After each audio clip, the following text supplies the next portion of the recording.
Hey everybody, back again today with another new video. Today I'm going to be discussing my portfolio, my investment strategies, and how much I am making through dividends each month and per year. Okay. So first I want to start off with my holdings. I have $11,476 invested, which is about $11,500, and some of my total returns, the most I've gained was from Microsoft. My average cost is 162, and then Apple, Amazon, XLK. And just a note here is I have many ETFs like XLK, iTech. So most of these different things that you see here that you don't recognize are mostly ETFs because I really believe in them and their long-term play and how safe they are and how good of returns they provide. So I'm just going to walk you through all my investments. Stuff like ADT and SiriusXM are just free stocks that I got from Robinhood. And these are some of the other ones. My biggest loss is from Marriott and MGM. They're two picks I have for the long term. Just holding on to it and seeing where it takes me. So now I'm going to be talking about exactly how much each of my holdings are going to give me and how much I've invested in each of those holdings. So first, in SPY, I have 3 shares, and the annual payout is $17.18, and I've invested $911. And for VU, I invested $1,123, which gives you an annual dividend pay of $21.18.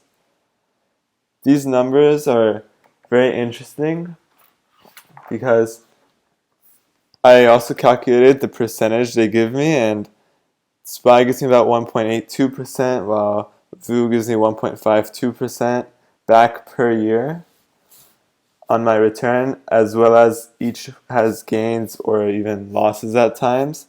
One of the craziest ones that I saw was SPY-D. SPY-D, I invested $109 and it gives me back an annual dividend of $6.83. That's very high because that's a 6.23% return per year on just this stock alone. And next, another big one is SPHD, which is $130. I spent $130, and it gives me an $8 return per year, which shows up to be about 6.15% return a year. And some other notable good ones that are around the 4 to 5% range is SCHH, SCHD, and VNQ, and some of these are real estate ETF rates, and some of them are just normal ETFs. And as you can see, I'm in this for a long-term play. Same with O. O is a realty rate, and I've invested $120.35, and it gives me $5.50 per year just by holding on to this, which is a 4.57% return. And one of the crazier ones is XLE, which is an energy ETF, which I've invested $186 in, and it gives me $20.06 per year, which is an annual return of 10.8%. And SPG, which is another highly notable one, which I spent $226 on, and it gives me a return of $25.05, which is an 11.3% return. These are crazy returns.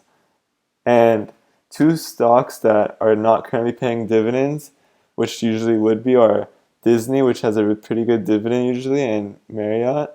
Because of COVID-19, they haven't been able to operate as well, so basically they've put out a note that they will not be paying out their dividends this quarter. So hopefully in the near future I can update that and update those dividend earnings that I get on those. And a lot of stocks don't even have dividends, like Amazon, Facebook. They have $0 in dividends, and some have very low ones, but those are just the ones that I believe can have the potential to grow the most. So I just stick with those. Like, for example, iTech is a company that is an ETF that I really believe in, but just doesn't have the best dividend return. So the total amount for my stocks that I have is 100 stocks total. It gives me $184.73 in dividends annually. So that means just for investing in these companies, I'm getting paid $184 per year in my account, and my total invested, as you saw before, was around 11,500. So with that being said, my annual dividend return is $184.73, and monthly dividend is $15.39. $15.39 is a pretty big deal. That's literally going out to lunch one day or paying off like a little bill that you have to pay. It honestly really pays off to have some dividends in your long-term investment accounts. What I do personally is I use DRIP because that invests my dividends back into the market automatically, so I don't have to keep worrying about putting money into those stocks, which I will do still, but it just makes life easier, so I could just keep the money cycling and keep going in, and it keeps investing higher and higher. And as you can see here, my biggest holdings are Amazon, VU, which is the S&P 500, SPY, and then Microsoft and XLK, and then all the rest are almost all about the same.